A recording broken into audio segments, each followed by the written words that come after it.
I grew up the youngest in a musical family. My father was a drummer, so I was in love with the drums ever since I was literally an infant in diapers.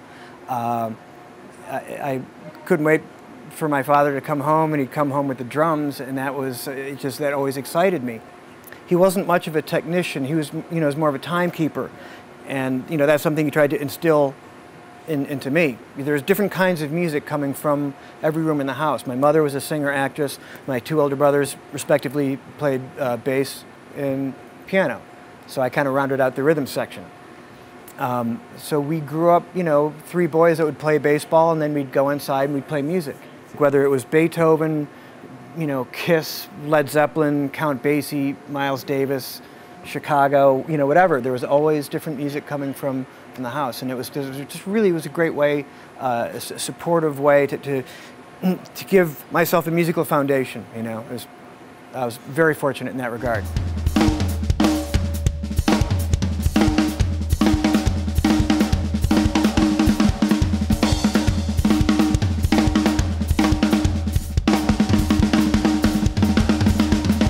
So at a certain point, my brothers and I became really proficient, and they played with older musicians that they met in high school and then out in the real world, and I often got pulled along. So I was always playing with musicians that were older and had more experience.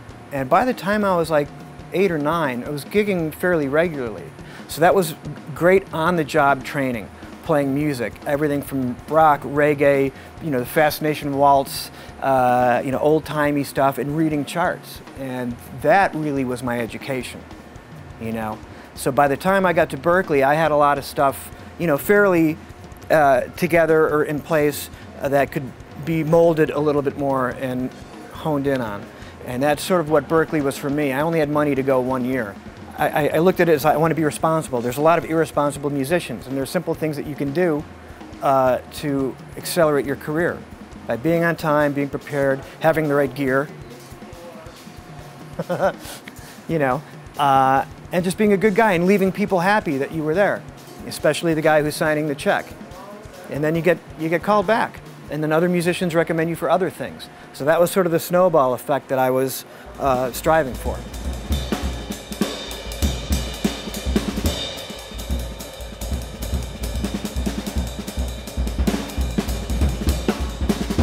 So through that work ethic, that led me to playing with some of the guys that were doing the recording sessions in Chicago. And at that time, and for many years, Chicago was like the mecca for jingles, music for television and film commercials. There was a couple musicians that stuck their necks out for me and recommended me when the producers couldn't get their regular guys.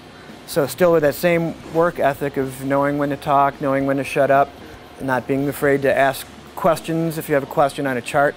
It's better than trying to fake your way through it. Things snowballed to where I kind of caught the last tail end of the glory years in Chicago.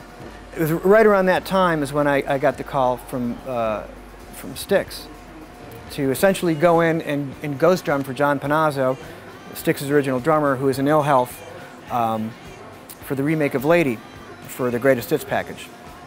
And that was sort of the genesis of my work with them. I just thought it was one session, went in, played, great, see you guys later.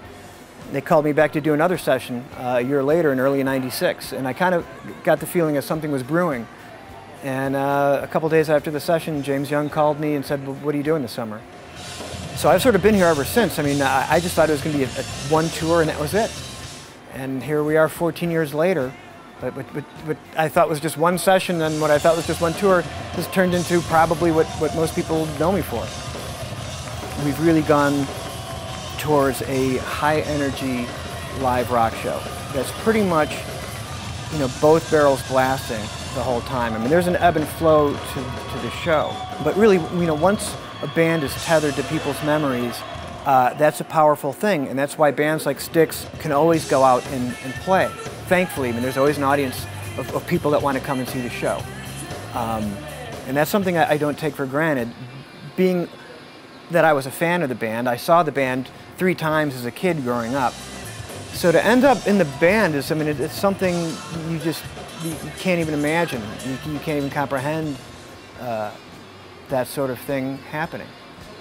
Well, we're overdue for a new record of original material. I'm a strong proponent of doing that. But the last time we did that was 2003, and then we did a covers record in 2005 because we'd played at Eric Clapton's Crossroads, and one of the things that we played was I'm the Walrus by the Beatles, of course.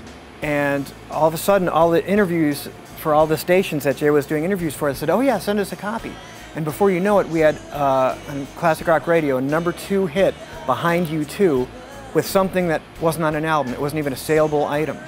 So the record company said, make a covers record like now. So that's pretty much what we did, is we took some songs that influenced the band and did a covers record. So that was really our last studio record.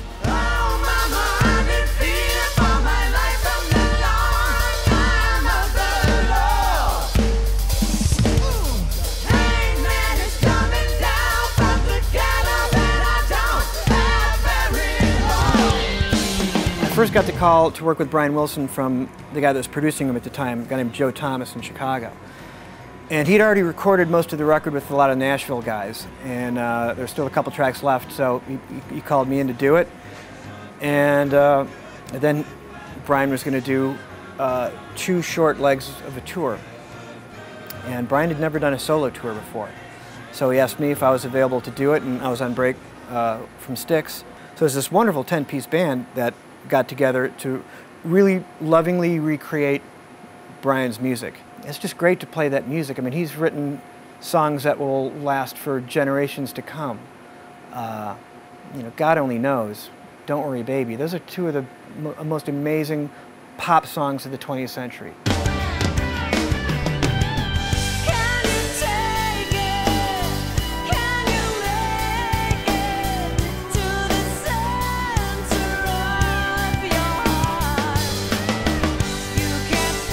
With Taylor's records, when we started the first one, I thought, you know, it's time to do something creative. I mean, I always enjoy producing, but sometimes when you're not the producer, you have to watch how much you suggest. You know, you have to know when you can open your mouth. So it was fun to sort of have the final say about every sound and every take, you know.